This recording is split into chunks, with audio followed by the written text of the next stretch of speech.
Can everybody hear me in the back? Yes. Good, good. Welcome, everybody. Good evening. I appreciate you coming and thank you for your attendance. My name is David McDonald. I am the president of the Downtown Neighborhood Association. And again, I'd like to thank you for coming. Let me introduce a few politicians and dignitaries that are here tonight. Our state representative, Edna Jackson.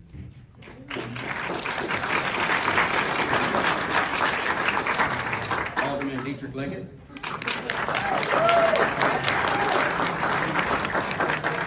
And School Board President-elect Roger Moss. Did I miss anyone in the audience that I didn't catch at the door? Thank you. We appreciate your attendance. Thank you.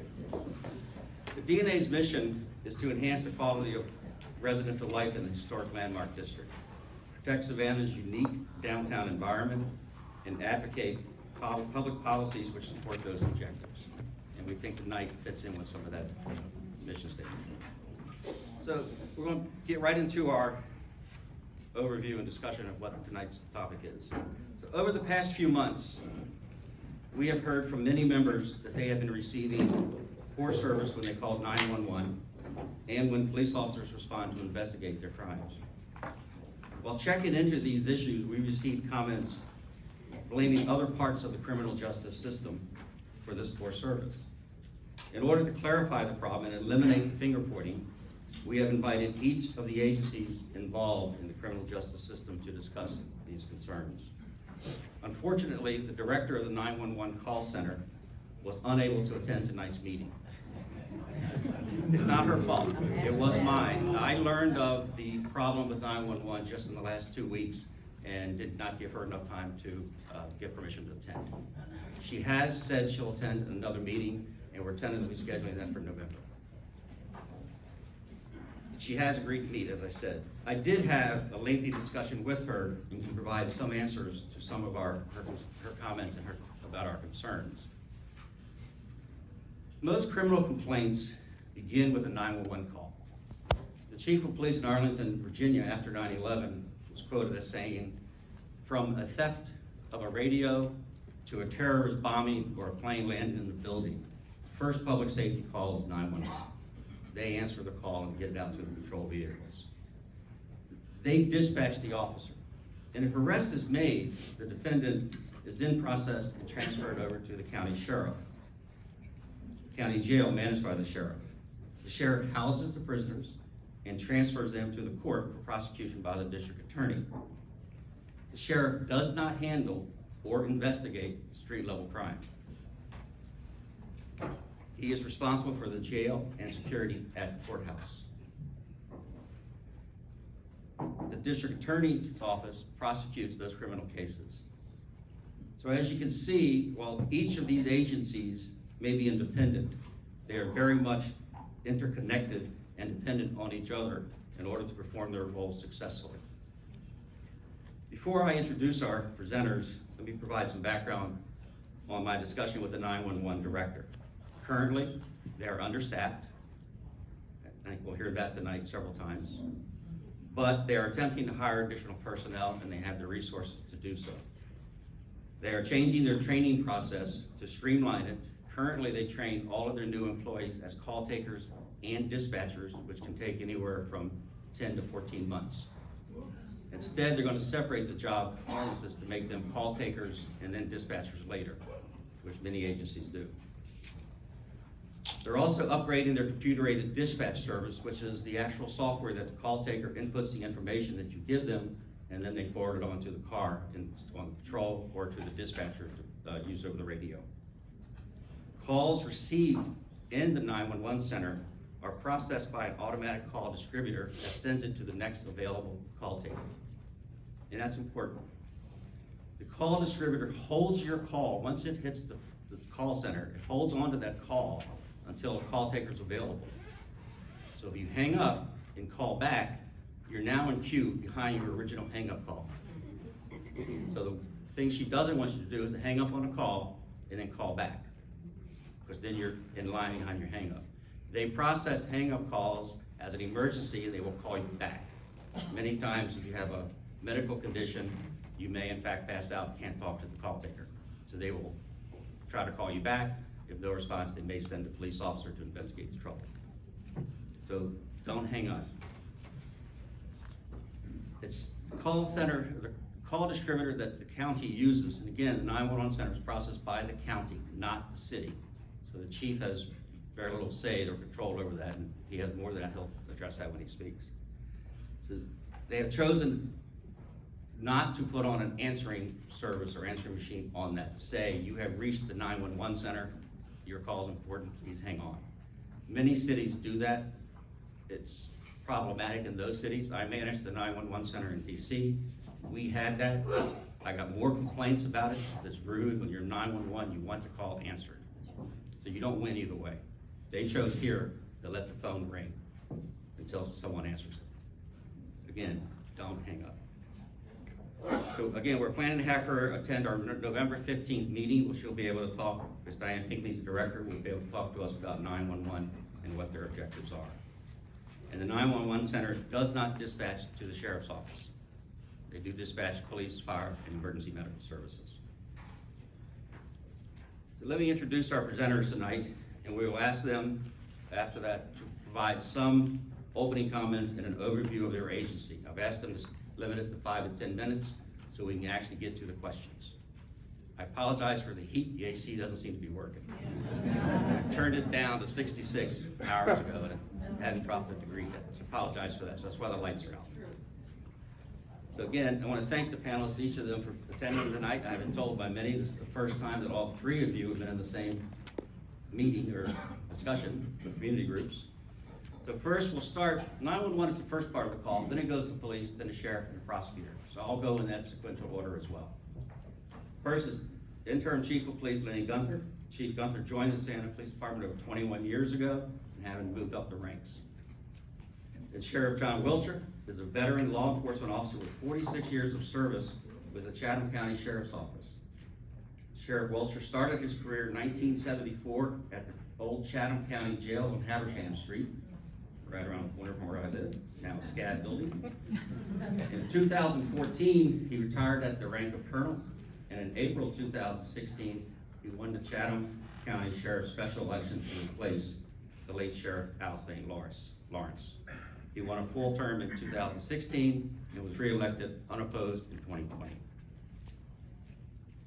Next, we have the Honorable District Attorney Shalena Cook-Jones. D.A. Jones was born and raised in the inner city of Brooklyn, New York. D.A. Jones completed her undergraduate study of sociology with a concentration in legal studies at Spelman University. So she has roots in Georgia. Then got her JD from the University of Georgia School of Law in 2002. Go Dogs. On November 4th, 2020, with over 20 years of legal experience and 18 years practicing law, the citizens of Chatham County elected her as the district attorney. So let's begin our discussion tonight with Chief Gunther. If you want to have a few minutes to talk. Once all 3 have had a chance to present and talk about their agencies, we'll go into Q&A. I have some questions that have been previously submitted I'll start with, then we'll open up to the floor. Good evening. Good evening. You mind if I get a little comfortable real quick? It's a little hot.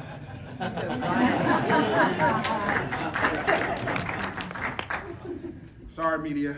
I apologize. I hope you got that first shot.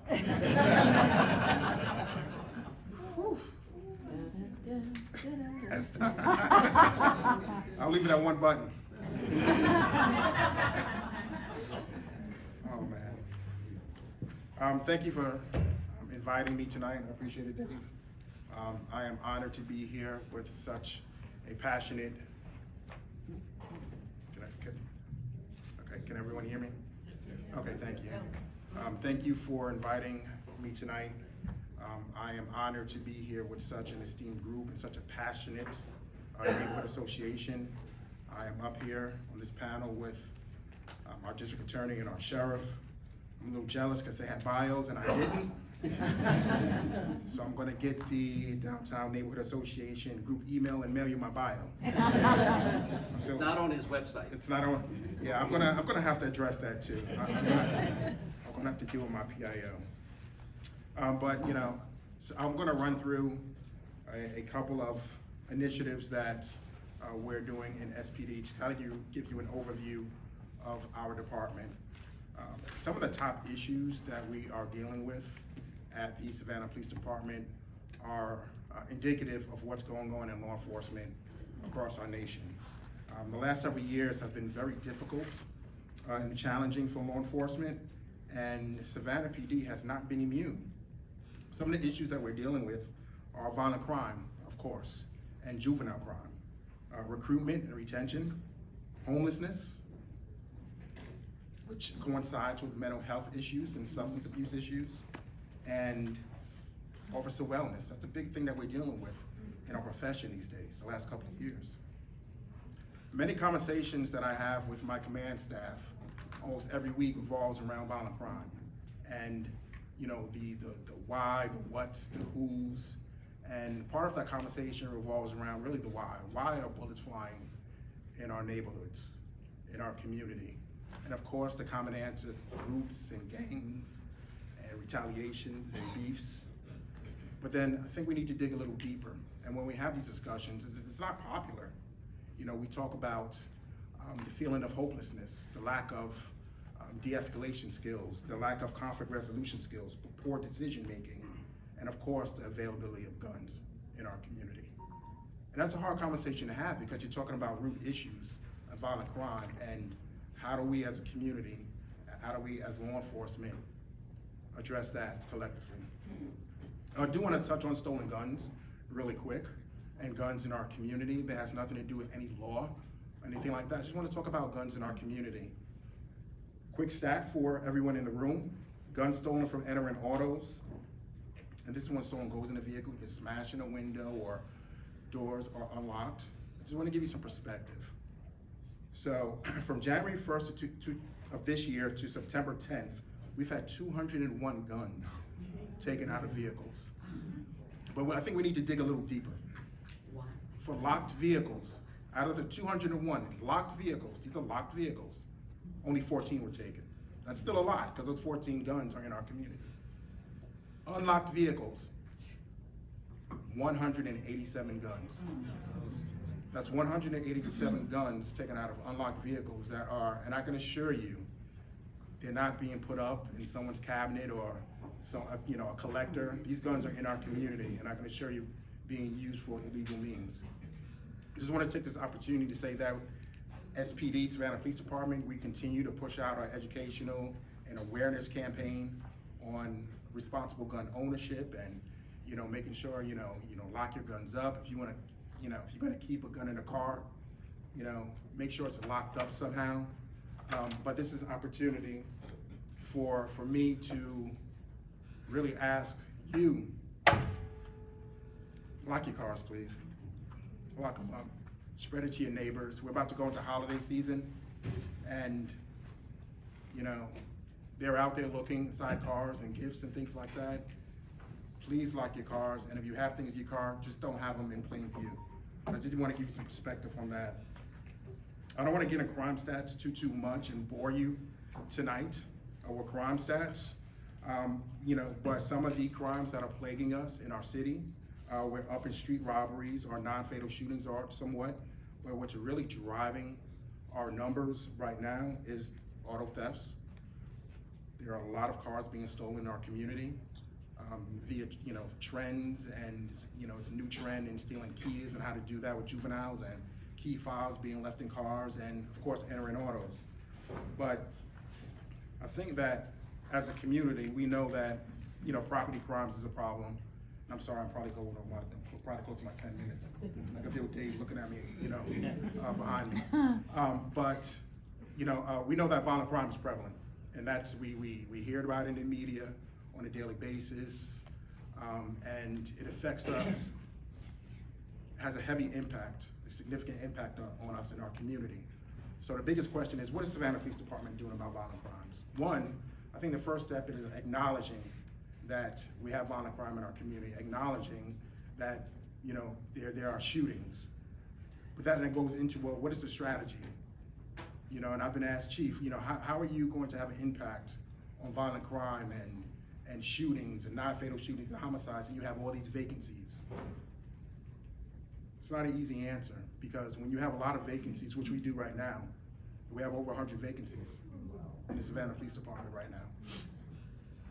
The big, how do you have an impact on what you want to achieve and what the community's expectations are? It's not an easy answer, but the answer I do have for you tonight is it's collaboration with our community. That's key. If you show me one police department in our nation that has had an impact or decrease in violent crime or crimes in our state, in our country, without the collaboration of the community, I'll give you a plaque. You're not gonna find it. The police department can't do it alone. The second part is what I call precision policing, and that's having a laser focus. In lieu of vacancies, we have to have strategic deployment of our resources, the right places at the right time and the right people. But that takes precision policing. Who are our prolific offenders? Who are they? Intel-based strategies, community-based strategies, and data-driven. We have to dig deep on who are out there pulling the triggers and eroding the social fabric in our community. And I can assure you, under this leadership, that's the direction I've given the Savannah Police Department. The excuse of having vacancies, we get it, but that's enough.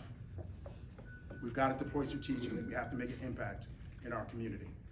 I'll wrap up right here. I'm sure we have more questions. I don't want Dave just to shoot me off the stage right now. But I have some more stuff, but I'm sure we can get to it through questions. I appreciate it. Thank you. This is not my first time in. This is about my third time downtown association meeting. I enjoy it. I'm glad I followed Chief Gunther. You know, I'm on the other side of the world that he's on. And I'm glad I'm not affiliated with the 911 center, believe me. I want to go a quick overview of some stuff that I've had some questions asked about at our sheriff's office, what we do, how we doing it, what's going on, and everything else. Just like Lenny said, everybody's short. I'll show you that in a brief thing I want to do here in a minute. I'm going to step down so I can see here. It's at Georgia Regional, waiting for be evaluated so they can come back and stand trial. Some of them has been there as far as 10 years. We had one last year that died, had been there 15 years. We have a total of 27 federal inmates in our jail. They pay us $70 a day to house them. That goes back in the general fund so that the taxpayers don't have to pay no more money. We can hold 2,433 people in the jail. Jail population today is 1,286. Out of that 1,286, next slide, these are the breakdown of the thing. Asian male 1, black males 860, black females 76, Hispanic males 53, Hispanic females 2, white males 241, and white females 53. And they in here for a number of crimes. A lot of it's been brought up about I won't take misdemeanors in my jail. All of these are felons that's in that jail, and 1,243 I think is in there. This next slide here. Don't tell me it ain't gonna work. Oh, I'm sorry. We got 40 in there for murder, 194 for aggravated assault, 25 for armed robbery, 46 for drug trafficking, and 13 for rape, and then the rest of them are possession of controlled substances, possession with intent to distribute, or possession of firearms by a convicted felon. So like I said earlier, most of the ones that's in there, the 1,243 are felons. We do have some DUIs in there and some domestic violence, and I'll get to them in just 1 minute. This is where I'm short at. Certified deputies in the Correction Bureau, 59. Enforcement Bureau, 36. Correctional officers, 90. 189 if I remember the count correctly. I'm paying lieutenants, sergeants, corporals, private, and correctional officers time and a half. If this young lady here is working with me as a correctional officer, she normally starts at $41,000. I've got her making $75,000 and $80,000 working overtime. And like I said, correctional officers, privates, corporals, sergeants, and lieutenants are making overtime. And it's mandatory where you're in the court system or where you're on the streets or where you're in the K-9, where you're in CID, where you're in training. 16 hours per pay period to work in that jail because I'm so short. Misdemeanor arrest. I will house domestic violence. I will house DUI. I recently met with Chief Gunther and Chief Hadley, and we know that we got some, I don't want to say a bad word, some eggheads in the city and the county. They were citation 3 or 4 times. I told them to bring them to the jail. And what we've done with the courts, especially in recorder's court, if, again, let's use this lady here, she's from Minnesota, she's down here and she's homeless or a mental health patient, she wants to go back to Minnesota, we at the sheriff's office pay for her bus ticket to send her back home. So we're doing everything that we can to combat the problem in the county and the city. I know my cohort, Ms. Jones, you know, something's been said about her won't prosecute people. You know, prosecuting people, if you stop and look at it, if, again, I'm gonna use this lady, if she comes to jail today for, let's say, a criminal trespassing, she's got a $1,300 bond because they allow us to set preset bonds on cases. If she can't bond out and I don't turn her loose, her next court date is gonna be 20 to 30 days. Remember the figure I gave you for the federal, $70 a day? Time she sits in jail 30 days, it's cost you, the taxpayers, $2,100 to house her now on a criminal trespassing charge. Then what happens? Your medical, I got a $10 million medical contract. Your food service, those things go up every year.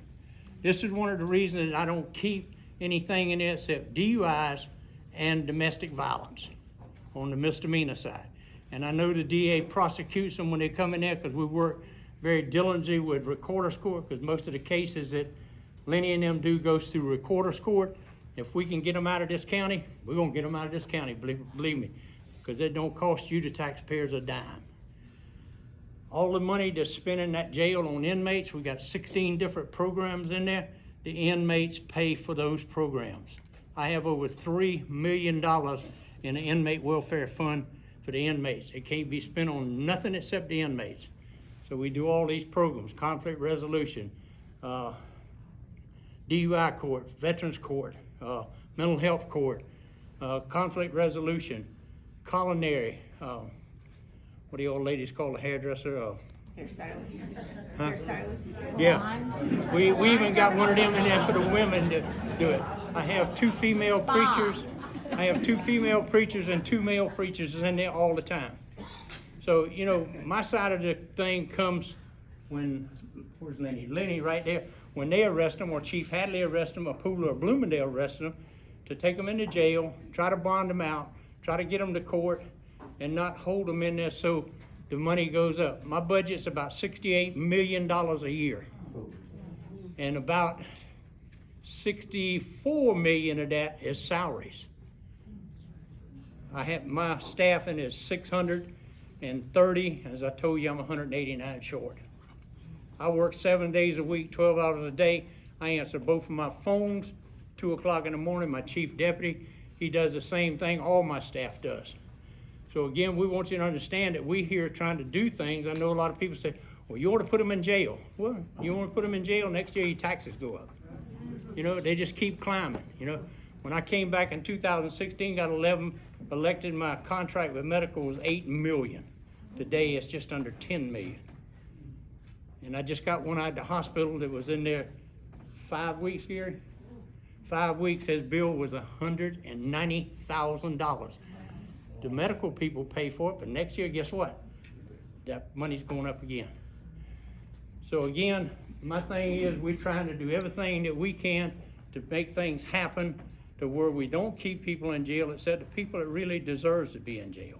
And I know some of these people downtown aggravates the tar out of y'all or whatever, but you know, you're gonna throw them in jail. I'm not a debtor's prison. You know, you wanna keep them there 30 days, $2,100 it costs you, the taxpayers. So, you know, you got to look at things a little bit different when you're in the position I'm in. I'm gonna let my chief deputy talk to you about my recruiting right quick like, and then we'll get to Ms. Jones. Good evening, everyone. Thanks, Chief Deputy Gary Taylor. One of the questions that we got specifically asked, what are we doing in relation to our recruiting? if it was just recruiting, it would be simple and easy, but it's not just recruiting. Just as important is retention. Not only are we trying to recruit new people into the organization, we're trying to keep what we got. So we're doing a lot of incentive programs. But Chief Gunther, he and I, we got a personal relationship. We came up together in the ranks. I was 27 years at Savannah Police Department. Me and him came up together, and he talks about it. The International Association of Chiefs Police did a study of what? 1,800 law enforcement agencies in the United States, and this is what they found. 78% of the agencies reported having difficulty in recruiting qualified candidates. Try to find someone now that doesn't have a criminal background. It's hard. It's almost impossible. 75% of the agencies reported that recruiting is more difficult today than it was 5 years ago. That's an understatement. 50% of the agencies reported having to change agency policies in order to increase chances of gaining qualified applicants. Talk to the police departments in the state of Georgia right now. Find out what they're doing in reference to when they go and interview somebody for a potential job, us as well. How far do you go back somebody haven't smoked marijuana? Marijuana is not legal in the state of Georgia. We interviewed a young man the other day. We asked him the question, when's the last time you smoked marijuana? He kind of chuckled. He said, well, I smoked the joint this morning to kind of relax my nerves for this interview. We can't hire him. He's not a good candidate. 25% of the agencies reported having to eliminate certain agency services, units, or positions because of staffing difficulties. That's when it really hurts. What's the particular challenge for us, the Chatham County Sheriff's Office? What's the particular challenge for Savannah Police Department? We're in a county that at a minimum, we have 14 law enforcement agencies in this county. 14 law enforcement agencies in this county that we're competing against. Lenny's one of my friends. He's like a family member. But if it comes, there's no telling what me and him's going to do to get that one person, because it's going to make a difference. So we're competing against, like I said, you think about you don't even think about right now who we're all competing against. I'll tell you right now, who he's losing people to and who we're leaving people to is the Georgia Port Police Department. Man, they're not only hurting us, they're hurting Statesboro PD. They're hurting Mentor PD. They're hurting everybody in this region right now. So we're competing vigorously against one another. So we're trying to do new things. So here at the Chatham County Sheriff's Office, the sheriff come in one day and he said, just like Chief Gunther said, he meets with his command staff. The sheriff said, hey, we got to quit thinking outside the box. We got to start doing outside the box. So with me tonight, I got some people. We just did a national search, and we hired a new recruiter with specific recruiting skills, and we brought her all the way in from Ohio, Miss Sierra Pritchett right here.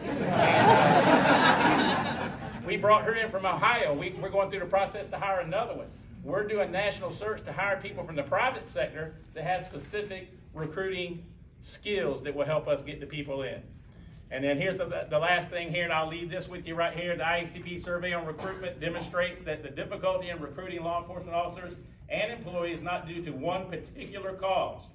Rather, multiple social, political, and economic forces are all simultaneously at play in shaping the current state of the recruitment and retention process we're dealing right now. So we're thinking outside the box. Last thing I'm going to say is it don't matter if you have 100 people or you have 2 people to meet at the bus stop in your neighborhood. If you call Sheriff Wilcher, we'll come out and we'll speak to you. We'll talk to you and we'll answer your questions, because we're all about educating everybody and letting everybody know what we're doing out there and trying to educate people on what we're doing. So thank y'all. Hired an assistant PIO, Anna Jones. We found her in Florida and brought her, and she's Paula Parker, my original PIO. She's from LaGrange, Georgia, so she's still a Georgian, you know. So, but anyhow, I think my phone numbers are there. You call me, I answer. I care. This is my personal cell. You call me at 2 o'clock in the morning, I'll talk to you. I don't care. My wife's got so used to it, she just rolls over. Again, thank you all. I'll be here to answer any questions you have. I will say, when I called the sheriff a couple weeks ago to make sure he was going to confirm for tonight, as he answered the phone, he put it aside and he was yelling at the driver to put the phone down and drive. He does answer the phone. And one other thing too, in my office, I don't let my secretaries answer my phone. I answer it because you want to talk to me.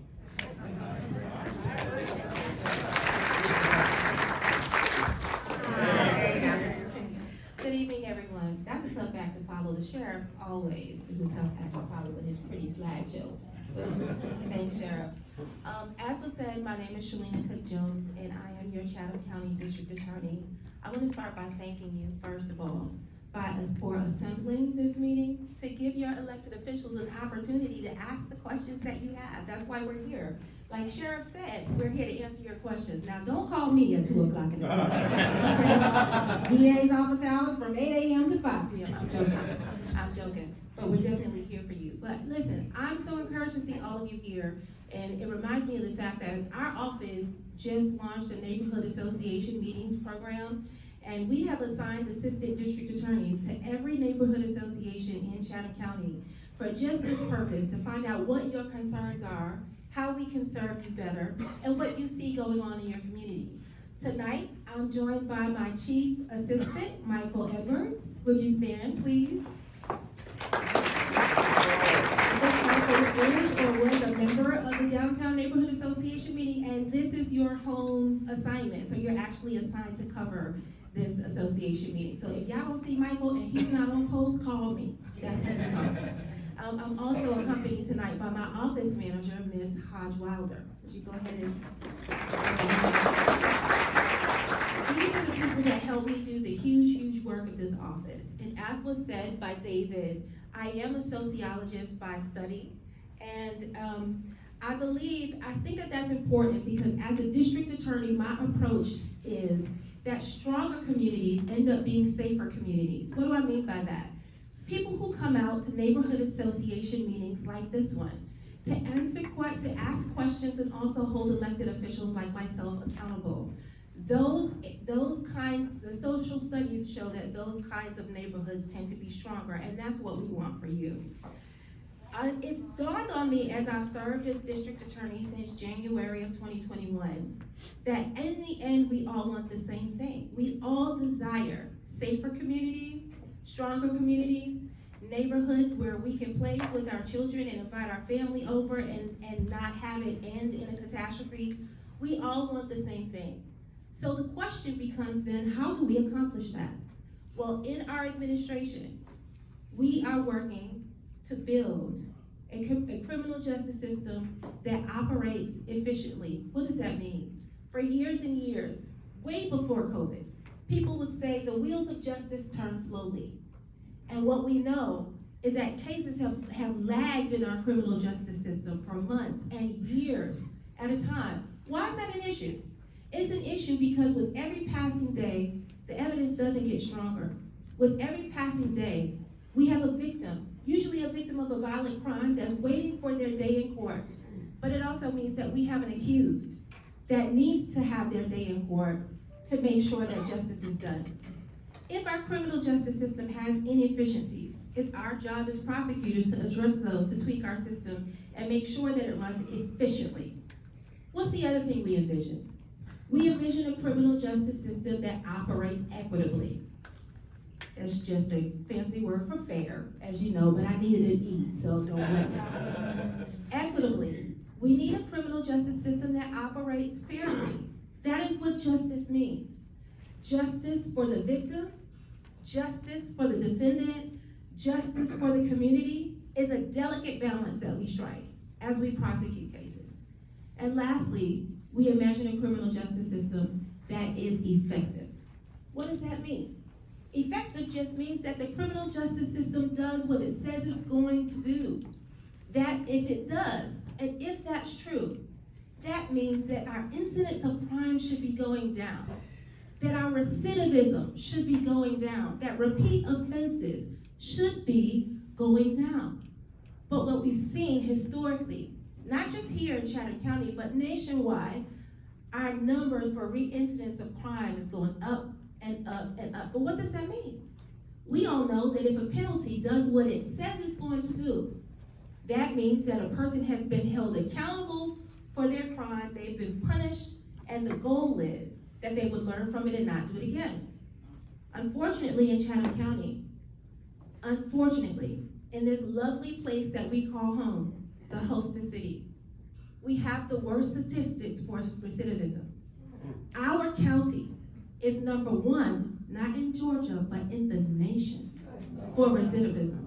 That means that our criminal justice system is a revolving door. It's broken. It's not doing what it's supposed to do. We also know, as you saw, according to sheriff's data, and we didn't even have a conversation before tonight, the vast majority of people who are incarcerated in jails, in prisons, there's a difference. We know that Black and brown people, and poor people, and disabled people, and mentally ill people are disproportionately incarcerated more than anybody else. What does that mean, folks? That means that the criminal justice system and the jail is not a hospital to cure everything that ills our society. It means that we need more resources, that we need more mental health agencies, that we need more social work agencies, that we need all kinds of first responders to be riding with our police departments to de-escalate situations and prevent shootings and homicides, that we need preventative programs.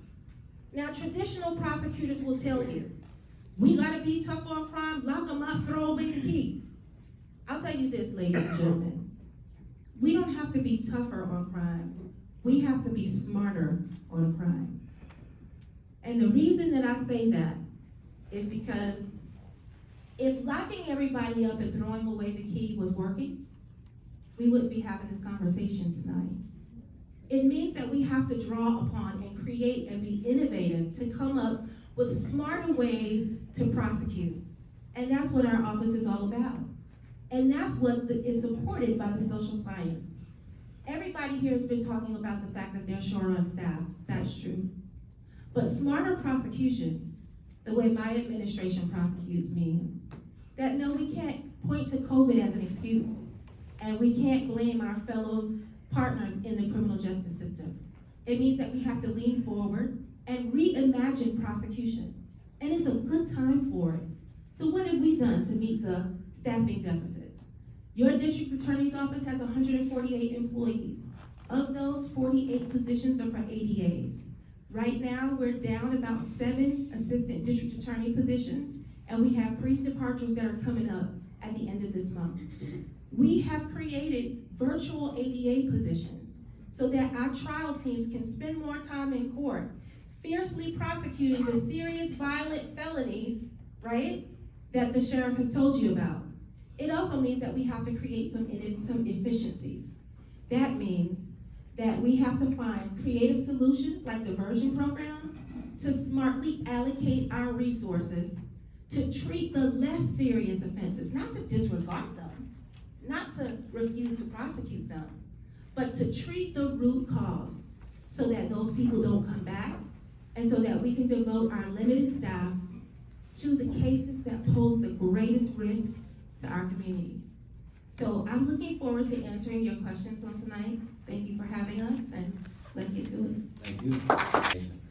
Is that due to drug addiction, or you have a lack of drug prevention as opposed to just intervention?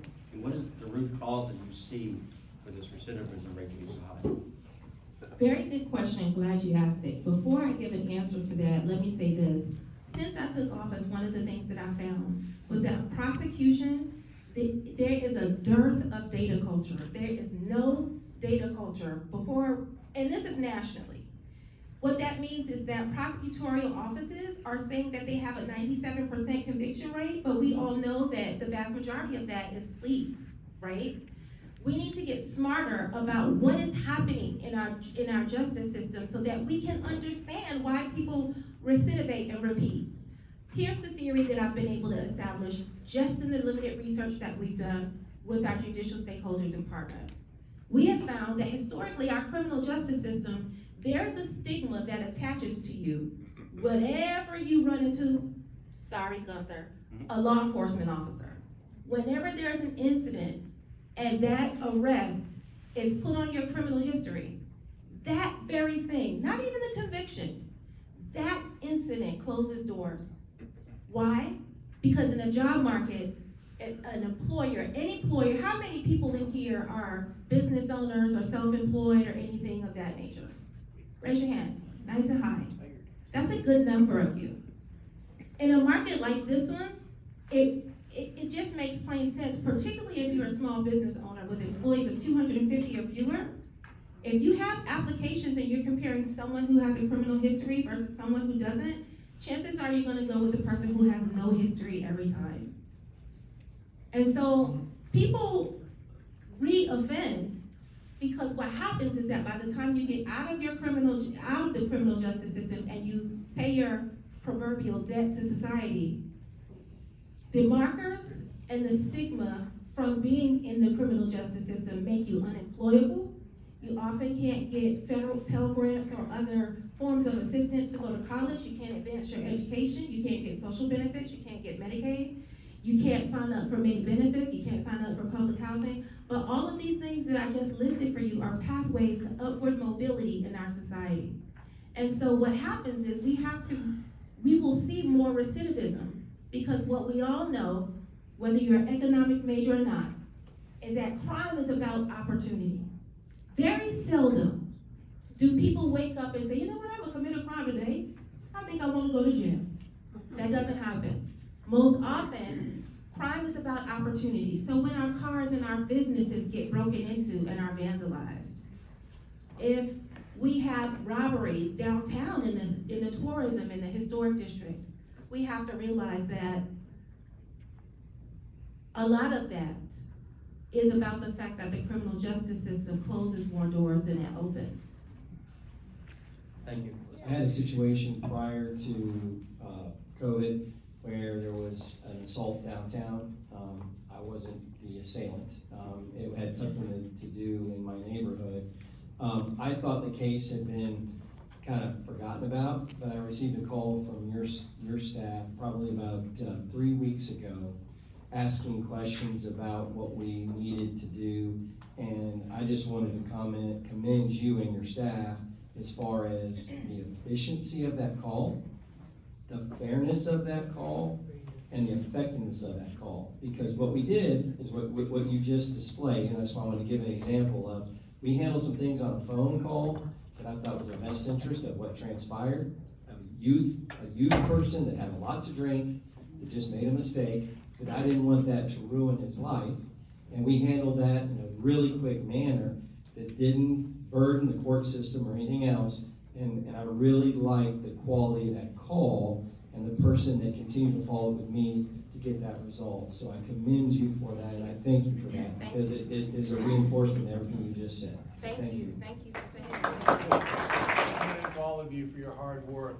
I and my neighbors greatly appreciate what you do, so thank you. Now, the chief talked about guns availability. I'd like to ask each of you to take a lead within the state, your organizations, to develop recommendations for state laws which currently make it more difficult for law enforcement to take guns off the street. Please take a lead in this. People don't listen to the politicians, they will listen to you. Well, I do want to address that. Thank you. We, in our office, I can speak to what's happening in our office. I think that what we have to do is, as a community, is identify the source of the guns and where they're coming from. When I say community, I don't only mean you, I also mean our judicial stakeholders. Because we have created several programs in our office. If you want to say afterwards, Michael can tell you about the first initiative that we created called Show Us Your Guns.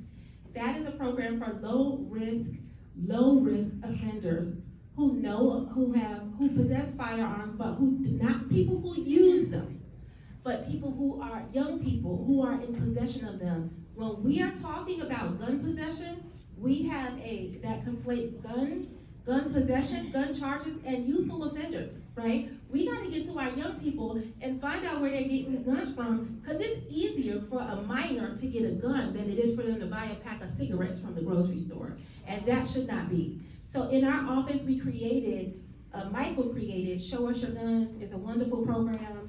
We have several other gun-related initiatives in our office. At the state level, I think I'm gonna shut up now before I get in trouble. But I think you're right. We as a community, I'll say this to you, and I've attended this meeting before, and I've heard some of the things that you've had to say, which were very informative as well about other issues. Let me say this. Sometimes you think, as citizens, that the folks under the gold dome will listen to the electeds, and they should. I will step maybe outside of the lines of decorum, and I will tell you that much of what happens at the Capitol is political, right? I'm being nice. I'm being a lady. Much of what happens under that gold dome is political. I will say this to you. You do have a Savannah Chatham County delegation, of which former mayor, I call her Mama Mayor, Edna Jackson is one. She is someone who carries the message to Atlanta for you.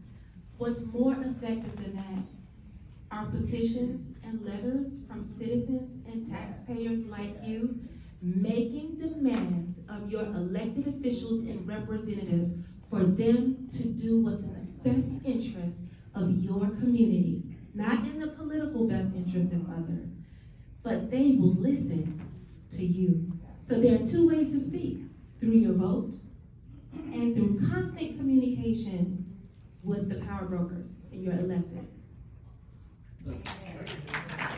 To pay for the hiring of an additional federal prosecutor. Does the police department or the DA see transferring those gun charge defendants over there for federal conviction, which has no parole, or do you not support this program?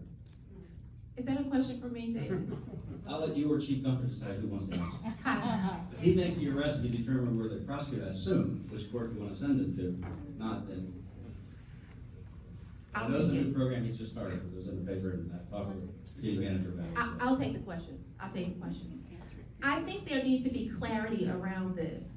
I say that not as a city stakeholder. I'm a county officer and I work for the state. Having said that, whether or not a case goes to the district attorney and the state for prosecution, like our downtown courthouse, or the federal courthouse, is a matter of legal jurisdiction that's set long before, that has been set hundreds of years ago. What do I mean by that? The city cannot create a position for a federal prosecutor and then transfer state cases to that federal officer. They can't do that. They don't have the jurisdiction. Why is that? Because though the federal government is powerful and their arms are long-reaching, they only have authority to prosecute cases that occur on federal lands or that arise from the violation of a federal statute. So let's talk about what that might look like. White-collar crime, interstate drug crimes, RICO, the sale of guns between states, all of those things are properly within federal jurisdiction. However, the standard aggravated assault, burglary, robbery, shooting, the 800 and how many aggravated assaults? 860, or that great number of aggravated assaults, serious violent felonies that you saw on the sheriff's slideshow, those are not for federal prosecution. And if they were, they would be in the federal courthouse or with a federal agency already. So I will say that and leave it there. Gunther? Another question on this side of the room. Yes, Ruben Bryant. Thank you, DNA, for inviting on behalf of Mary Sue and Corporal Lewis, who is not here. Thank you all for inviting the volunteers of Savannah Police Department. Just to give you a background, because I have two questions. One that's going to be directed to Sheriff Wilcher and Chief Gunther. I do a lot of aura boards, and to a lot of you who do not know what the aura boards are, is actual interviewing applicants or candidates to become law enforcement officers. You're hired, see me after the show. Okay. I've been looking for them. All righty, I'll be with you. Okay, my first question is, sir, yesterday we had in our board, we had 6 candidates, 100% applicant protect showed up. My question is, first question is to Chef Wilcher and Chief Gunther. Chef Wilcher, we know that the Savannah Police Department have been given an incentive for the new hiring process. Your salary is $9,000 approximately short of that incentive. Why is that, sir? When you have Savannah Police Department with $50,000 starting rate and your department only at $41,000? Answer to your question, that's not true. Not true? We start them now, if you're a certified peace officer, we start you at $51,000. If you have up to 10 years law enforcement or police experience, we'll give you 10% on top of that. Same thing with the correctional officers. We were at $38,000 up until September the 3rd. We go to $41,000 for the correctional officers. And if you got up to 10 years experience, we'll give you 10% more on top of that.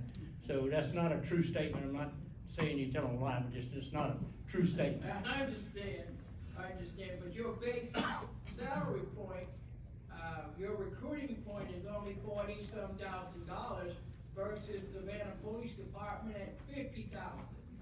You're not even counting your incentives, sir.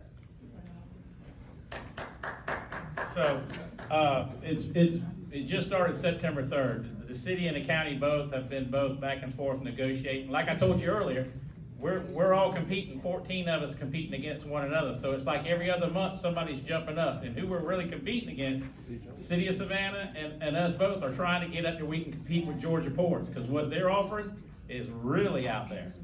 We started September 3rd. We started a dual incentive program, just like the city did. We got a base pay of actually, it's right at $49,000 for a certified police officer. If you have 10 years of law enforcement or 10 years of military experience, we will give you 1% up to those 10 years. So if you come in and you got 6 years law enforcement experience and 4 years military experience, I can start you out at 10% above that. Now the correction officers, they're not certified law enforcement officers. We're the highest paid. We hire now with our new figure that went in September 3rd, we pay right at $42,000 a year for our correction officers. We're the highest paid correction facility. Our employees around the state don't start their employees as high as we do. And then just today I made some phone calls around to the other sheriff's office, Effingham, Bryan, Wayne County, all of those counties, Glenn County. We got the highest paid correction officer starting salary in our region as well. The cities, what they did, I commend them. They've done a great job. They do have a good incentive program. They do have a starting salary that is actually right at just about $2,000 above ours. And we're not through. We have to go back to the county commission. We have to go back with the county manager. We have to negotiate.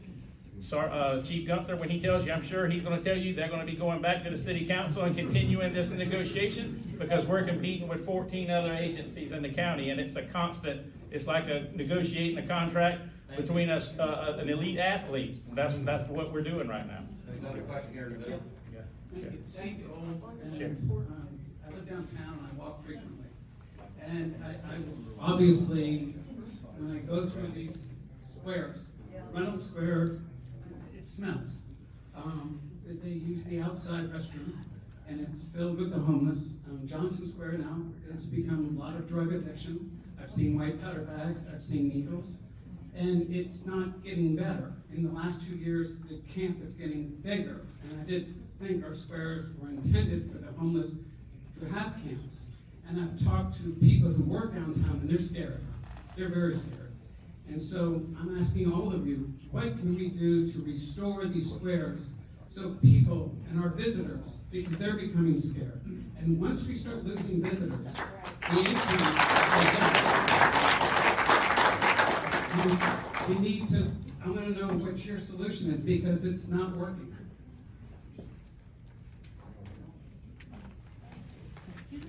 I will say before Chief Gunther starts talking, the February 18th meeting will be the homeless empowerment conference.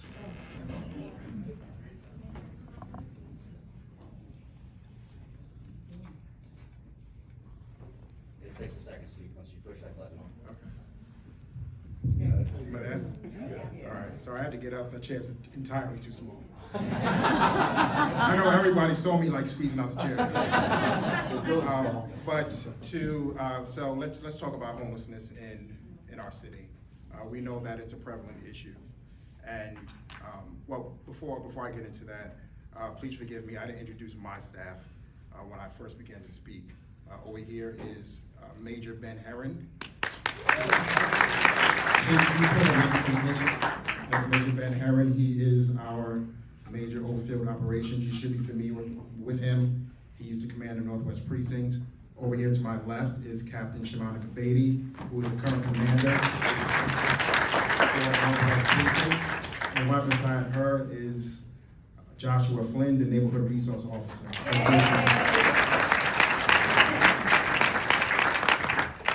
So, you know, when we talk about homelessness, there's certain issues that we deal with. Trespassing, of course, drug use in certain areas, littering, trespassing in public and private areas. And so a lot of times we get the first call for homelessness. And we've worked collaboratively, and we are with the Savannah Authority for the Homeless. And what we had to do is kind of change our mindset when it comes to homelessness in Savannah, and take a more humanitarian approach and understand that not every person who is homeless is a criminal, because they're not. They're really not. And what you find out is that a lot of them are going through either some type of mental health crisis or substance abuse crisis. So what we do, we're trying to build in a referral system, and it really is a collaborative strategy across our county, talking about day centers, our behavioral health unit, the Savannah Police Department behavioral health unit. That's our co-responder model, whereas you have 2 police officers and a clinician that respond to incidents with homelessness individuals and other incidents in our community, dealing with people who are experiencing critical incidents or crisis. But it's a big issue. It's a big issue in our community. We understand that they're in the squares, and they're doing illegal things. And what we do, you know, working with Captain Beatty, I know she has strategies in place, and we'll go and clear the squares out in the morning, we'll come in the evening, we'll come in the middle of the night, but they just come back, and we know they do. And we just can't lock them up for being in the park. So we'll refer them, we'll cite them, you know, and I don't want you to have this misunderstanding that we're light on crime, because we're not. If they break the law, we're gonna cite them, we're gonna subpoena them, and we're gonna do what we have to do. But understand, homelessness is an issue in our community that spreads across different agencies, law enforcement, nonprofit organizations, and it's something, and I will say the city is making gains. It's a priority for the city right now, and we're having discussions, and I know they've invested in the tiny house project on Dundee. They're building 12 more tiny houses. They're building, I think, 38 more bigger tiny houses for families, investing in day centers. But, you know, the things that we do on a day in and day out basis is, 1, we know that we're here to protect. 2, we know we're here to serve. And we're not gonna turn away from illegal activity. We're gonna do what we have to do.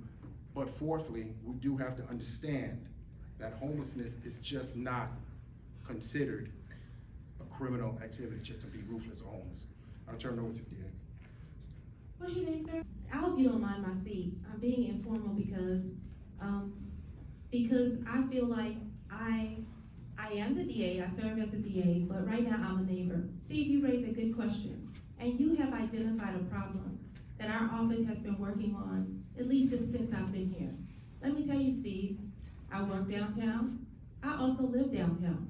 I live in the Eastern Ward, and I make complaints about people sleeping in our garage. It's dangerous. I walk my dog at night. And so this is not just a professional concern for me, it's a personal concern.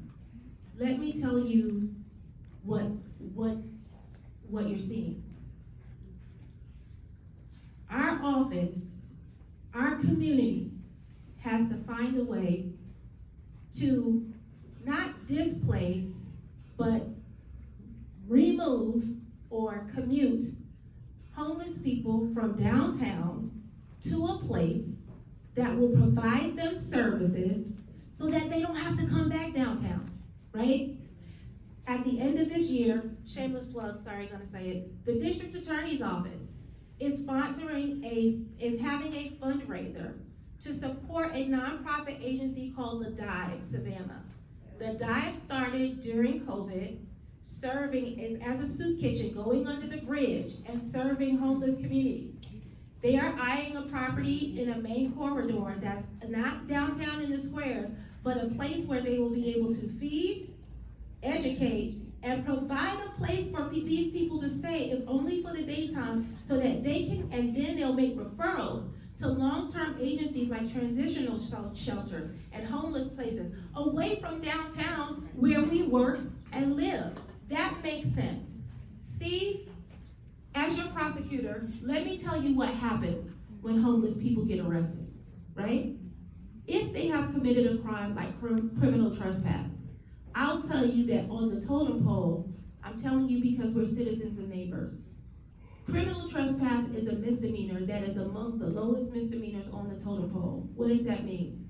That means that if they get arrested and if they go to jail, they will likely get right back out and do what? Recidivate. Go right back to the same place. Why? Because crime is about opportunity. And so we are ripe and vulnerable and open and exposed for crime and homelessness because this is a tourism district, right? Let me tell you what also happens. I tell you this because I'm not only your elected, but I went down to Recorder's Court, which is where those criminal trespass cases show up first, and I served there myself, and intermittently still do. Let me tell you what happens. Like Chief Gunther said, the vast majority of homeless people who get arrested and go to jail, we find, have coexisting morbidities.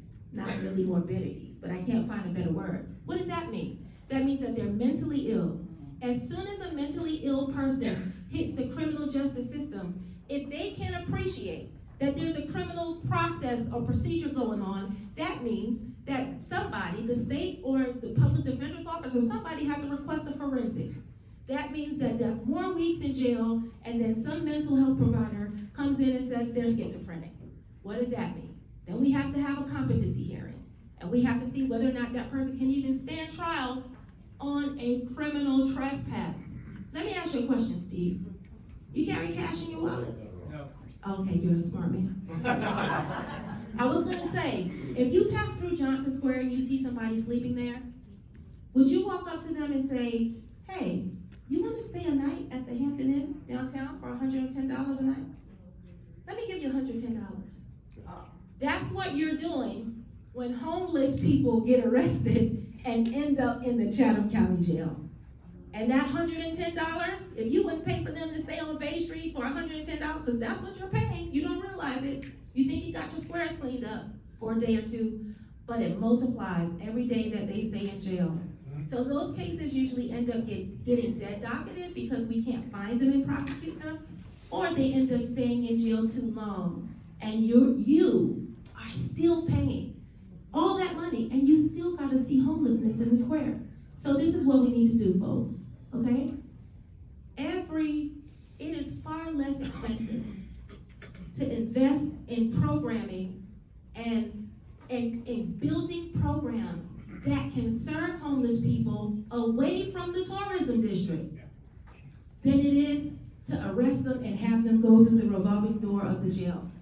And so that is why, listen, I've made similar complaints. Sorry, Gunther, it's before your time. Not blaming you. No shots fired. I guess that was a bad pun. But the DA's office is putting its money where its mouth is, or really your money, if you come to the fundraiser. Why is that?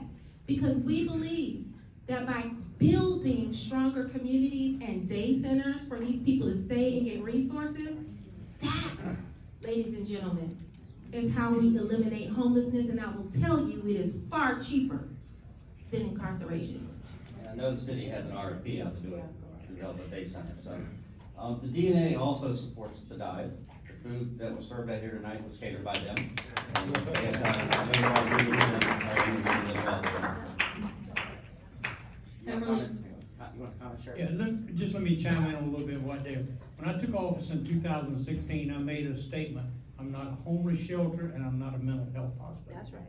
I went to the senators, the congressmen, the legislators, and had them to build a place on Skidaway and Duran that houses 36 people. One of the reasons I've done that is a gentleman named Alonzo Edwards will fall out your seat when I tell you, been to my jail 189 times for either criminal trespass and obstruction. He's a big guy, he's bigger than me. He's got a mind of a 10-year-old. What his family does is they take his money, his Social Security, WIC, all the things that he gets to help him be stabilized. They'll buy him medicine for 10 days. Next thing you know, Lonzo's walking down the street. No disrespect to Lenny, but his people are telling him to get out of the street. He don't know no better. He's a mental health patient. Or he'll go in a 7-Eleven store and open a pack of potato chips and eat it because he's hungry. When he comes to jail, he asks for 2 things. I want 2 sandwiches and a milk. We don't have no problem at it, but he's been in my jail 187 times. Up until they built the place on Duran Avenue, he hasn't been back to my jail in over 2 years. So the place on Duran Avenue is working very well. And again, as I told you earlier, we get a homeless person that's from Mississippi or Louisiana or New York, they want to go home when the court finishes with them, I'll buy them a ticket, put them on the bus and send them home. So we're trying everything at the sheriff's office, with the DA's office, with the city, to make sure these people are not here. But can we do anything about it? No. Other than myself and the 3 of us up here, the city and the county's got to get together and come up with something to combat the homeless and the mental health people. What's the question? Yeah, Beverly Willett. I've been a member of the DNA for 8 years since I moved here. And I just have to, there's so much to respond to, I'll try and be quick. This is probably the worst meeting I've ever been to. When I first came here, I was really shocked. I moved from Brooklyn, which just was an amazing place to live and raise my children. The crime here just it was astounding. And I see the city 8 years later in the worst shambles that I've ever seen it. This may be my last meeting. But anyway, I just want to quickly say before I say something else to you, Chief, and thank you, and you, Sheriff, and that is Cindy Kelly. I'm so glad she's not here because my blood pressure is already up here and I know hers would be out the roof. So I'm really grateful that she is not here because she has tried to educate this community for as long as I knew her, serving on the board with her at the Chatham County for the homeless. It's not giving them, busing them away. It's not giving them soup. It's not giving them all these things. It's housing. It's the lack of affordable housing in this community. It's the bad landlord policies that give landlords all of the strength in this community, and there's lack of affordable housing. It's not, mental health is yes one issue, but it's not just that. So this, I just wanted to correct the record on this. I also wanted to say, because for my background, I am a lawyer, I'm an author, I served on the homeless board, I'm a journalist, and I'm the co-founder of the Coalition for Divorce Reform. So we've talked about root causes, and I commend you for talking about root causes. Sheriff, I don't know why you continue to do it, but I commend you, but you're fighting a complete losing battle. And Officer Taylor, you as well. But I think we know, at least I know, why a lot of men and women do not want to be police officers ever in the whole country anymore. And I think we really do need to get to root causes because there are root causes that we have not talked about tonight. Thank you very much for your service.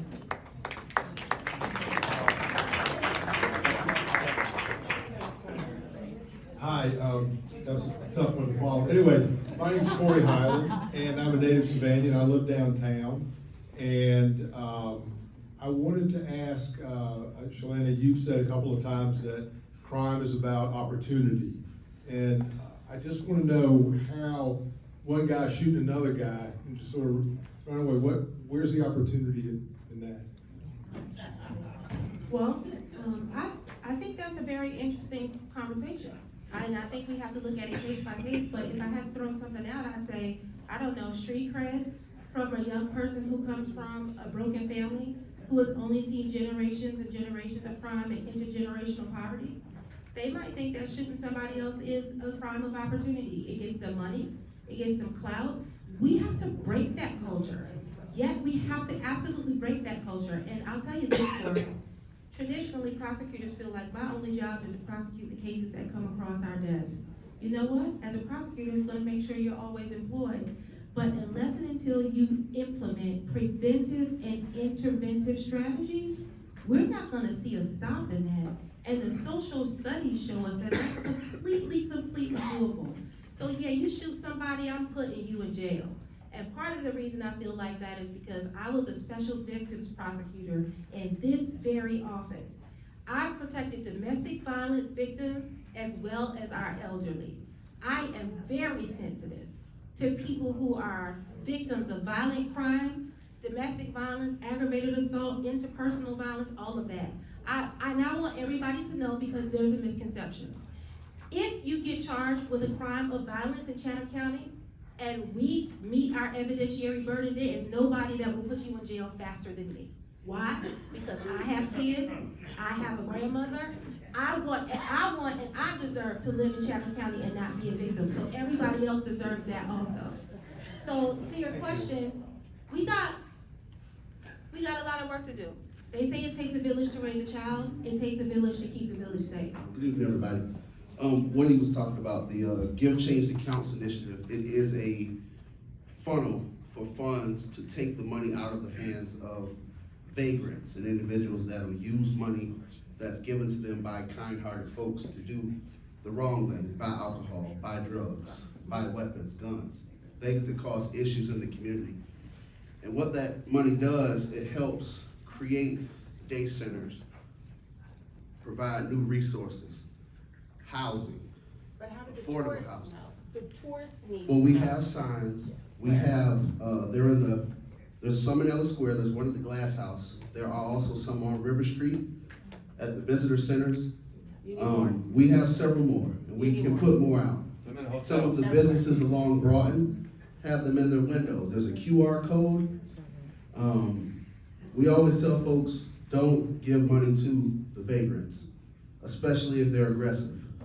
Don't give, because it's all right to be kind-hearted, but what happens is it creates a culture of coming back for more. Correct. And you'll see the problem multiply. But just like someone said earlier, we are a tourist town. A lot of folks aren't from here, and they don't understand how it impacts the stakeholders and folks that live here on a daily basis, because they're only here for a 3-day, 2-night stay. So they give that money, they go back to wherever they're from, and it's over. But for us, it's an impact every day. So I'll send out more on this. I have emails, I have QR code copies that I can get everybody. I can definitely email that to Ms. Donigan and or Casey, and we can get that stuff out to you so that the education spreads, okay? And I'll make sure that gets done. We have another question over here on this side. Hi, Madam DA, Mike. So, Mike? what Mike, yes, Hey, I'll be on the nice first to thing. meet you. Fine with me? So I'm a resident downtown, obviously. We have multiple rental properties. The homeless issue is a problem.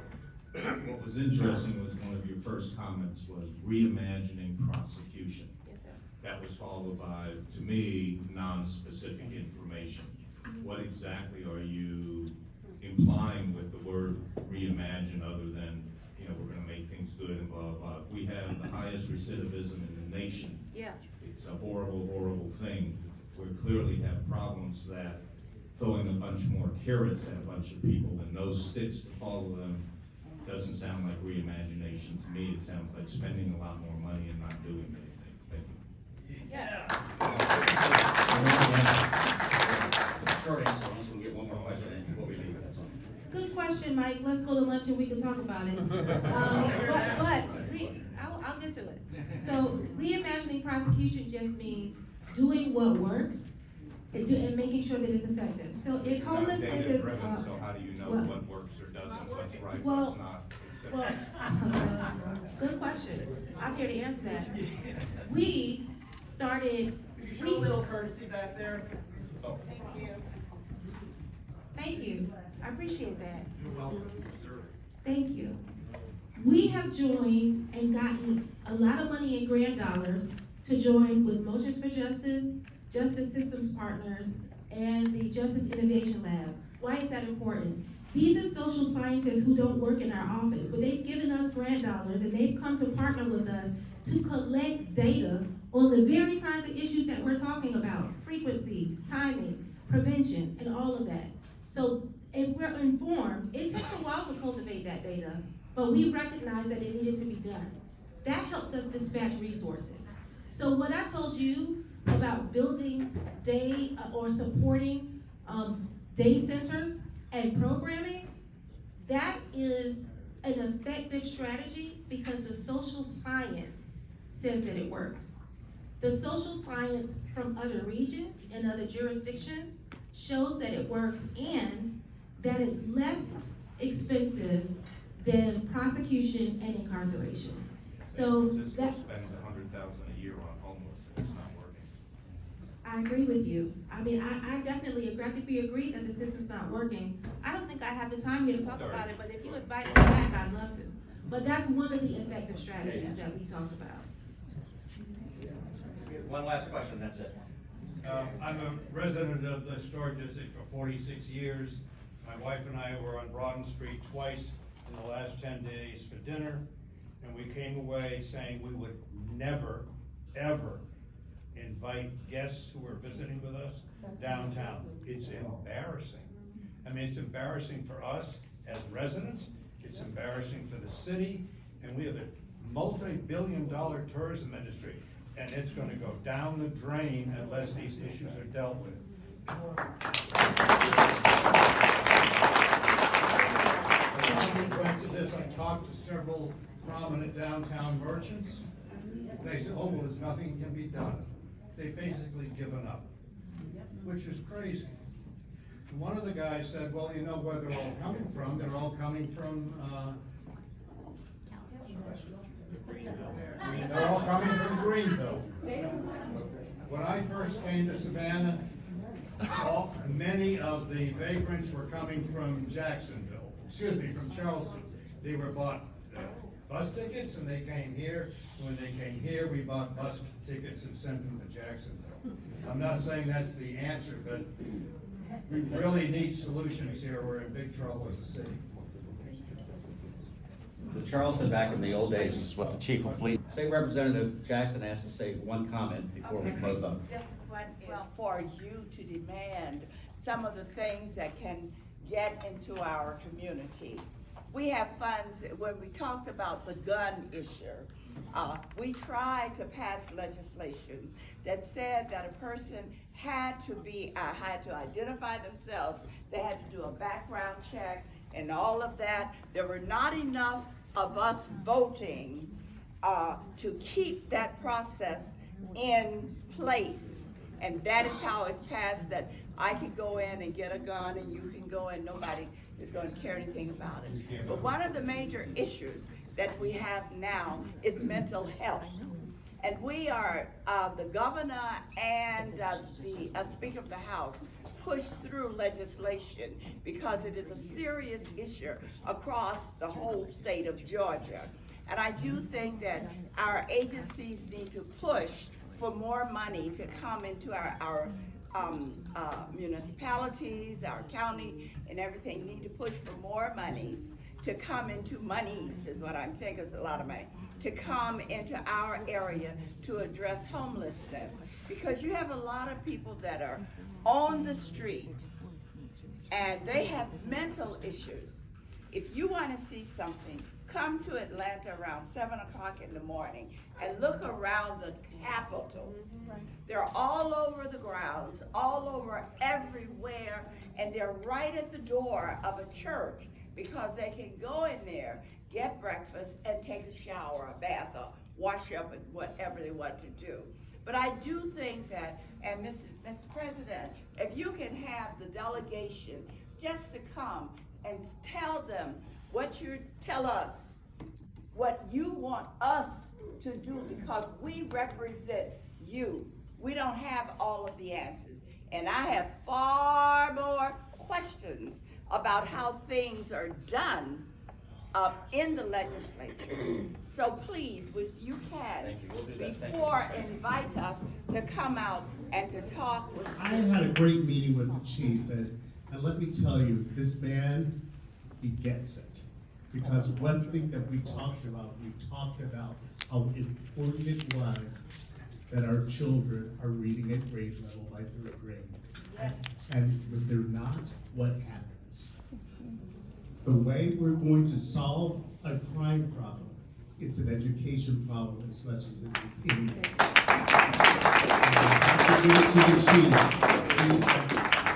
We're going to have regular meetings, and again, education is everybody's issue. Okay, I want to thank Connie Hyatt for all the arrangements she does on the event.